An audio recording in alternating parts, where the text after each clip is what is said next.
Right now I have two machines, machine A and machine B. Most beginners would duplicate this entire screen for each machine, but real SCADA engineers don't duplicate views, they reuse them. Let me show you how. In this video, you're going to learn how to structure tags for scalable machine design, how to create view parameter in ignition perspective, how to use indirect tag binding, and how to pass parameters using navigation. By end of this video, you'll have one screen that works for multiple machines without duplicating anything. We will go ahead and create a new project in Ignition Designer. I'm using Ignition Designer 8.3. So we'll go ahead and create new project. We'll give the project a name, call it Ignition Perspective Reuse.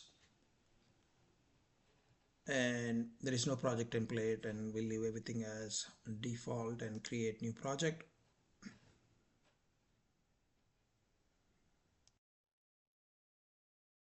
In the tag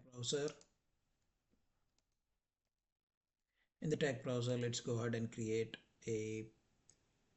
folders for each machine A and machine B. So we will name the folder as machine A, and we'll create one more folder, machine B.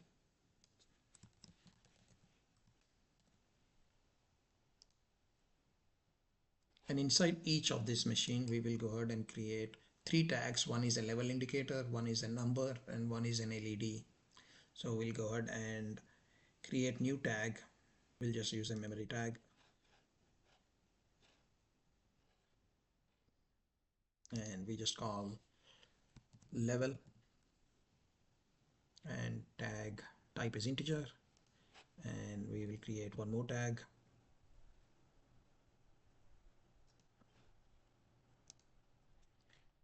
as a number, and it's an integer data type. Apply OK, and we'll go ahead and create one more tag, and we just call it LED underscore A, and it's a data type of bool. Apply OK. So I have these three tags. I can copy all these, copy, and then paste them there. So I have both the tags created inside the tag folders for each machine. Notice something critical: the tag names are identical, only folder name is different, machine A and machine B. This consistency is what makes reusable architecture possible. Now we'll go ahead and create a new view and add this label, add some perspective components to that. So we go ahead and go to perspective and views, create new view, and we'll call the view as your machine view, this is our template view, and we'll make it a flex container and create view. It's here, and then pick up a label and drag and drop the label here. And since we have the direction row, it took the first row, and then we'll take a cylinder level or cylinder tank and drop it there, and we'll take an LED display,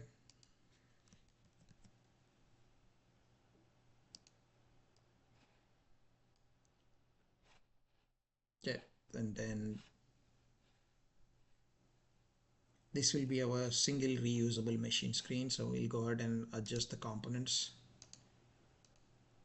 and something like this, a single reusable machine screen. Right now what we're going to do is we're going to pass the parameter for this screen for each machine A and machine B. Right, so how do we do pass parameters? Is the parameter is the input to our screen. We don't bind this to anything, we just pass the value during navigation. Right, so think about it like giving the screen a machine name. Select the view mode, parameter, we select the machine view. Under the view, select your view,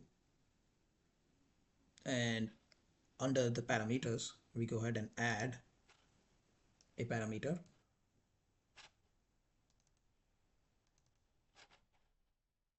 Add view parameter value, and we call it as machine. And for now, we'll just give it machine A just to uh, check, and it's of data type string. This is the parameter that serves as input to our screen. So we don't bind it to anything yet. We will just pass this value during the navigation. Think about it like giving the screen a machine name. Now we'll try to use the indirect tag binding.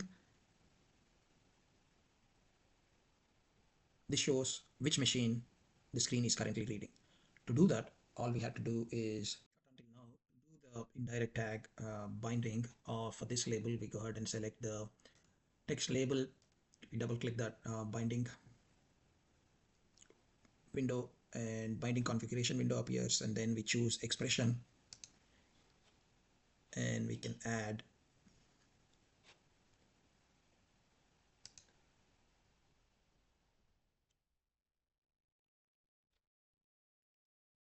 we can either type the view.params.machine, or we could select view parameters.machine. That will do that. So either you could type it or use this small notepad looking thing to browse the properties and click OK. So now you can see the label which was just label, now the value became machine A because the parameter has a value of machine A that I typed in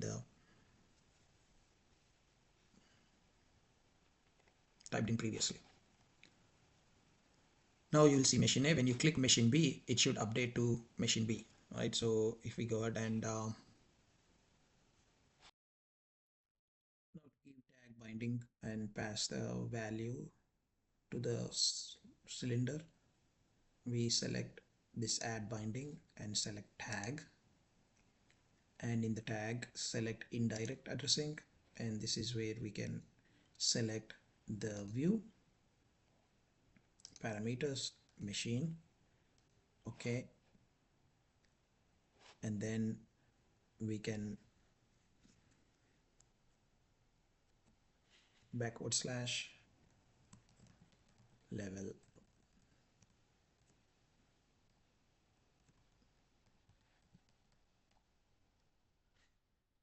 and you could see it's able to find the tag, and that's why it has no value on it. That's why it's showing as null, and you could click apply. Okay, similarly we could bind indirect to this tag and do indirect binding, and we could select the view and select parameters machine. Since we know the tag name, it would be a number, and apply and OK. If I go ahead and put in a number like 25, go down to the value and put 25, you would see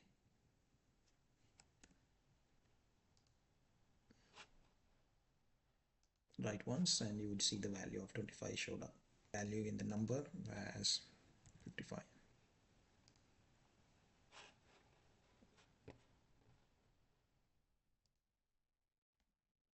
And we do enable write mode right once, and you could see the machine.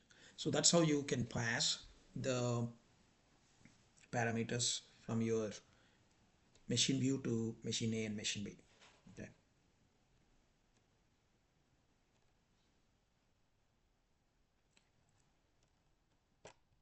So the indirect tag binding builds a tag path dynamically.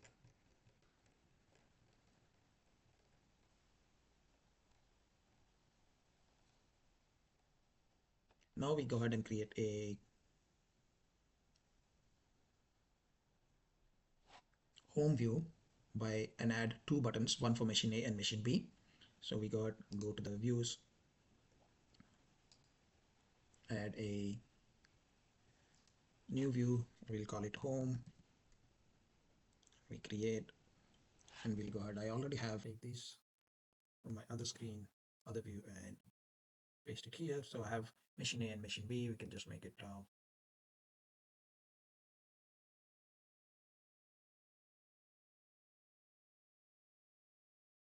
that machine A, machine B.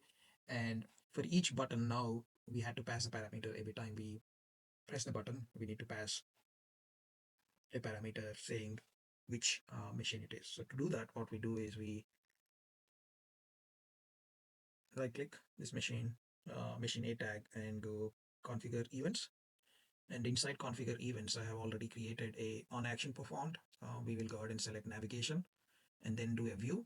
And once we do a view, so let me delete. Just to show you, let me delete these two. We'll go ahead and add a button.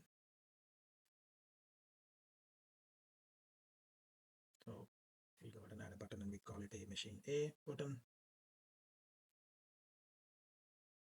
machine A. And if we right click, configure events, on action performed, we select navigation, and in the navigation we go ahead and select the view that we want to switch, and we use view properties, we do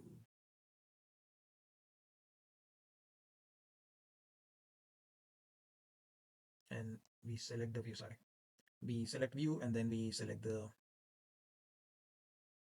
available view called machine view, and then we pass a parameter called machine. And for machine A, because we are going to machine A screen, we'll just do machine A, apply, okay. And then we can copy paste this by control and dragging it, control, and then left click and drag it, and we call it machine B. And we go ahead and configure events, navigation. In here, the value we will pass is B, apply, okay.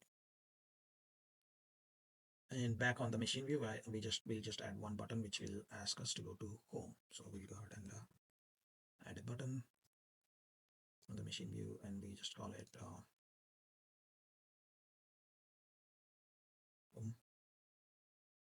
And on this one, we right click and configure events,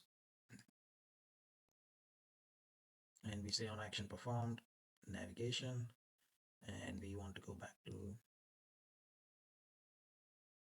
home.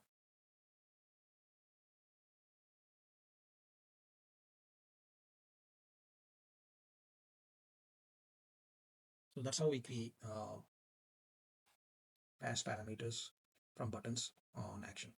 So to test it all, we're going to go ahead and save this, and we can go launch perspective, tools, launch perspective, launch session, and you can see it opened up to machine A, but we can go to home. It gave us two screens, machine B, and as you can see, machine B, all the tags were null, that's why nothing opened up. But if you go back to home and come back to machine A, it has 55 and 25%. So we don't duplicate views, we just duplicate the data folders. One screen reads from whichever the folder we pass it in. In this video, you learned how to build reusable machine views using parameters and indirect binding. In the next video, we will take this further and build a scalable architecture using UDTs, so this works for 20 or 50 machines. If you're serious about modern SCADA development and industrial automation, subscribe. This series is building real-world architecture step by step.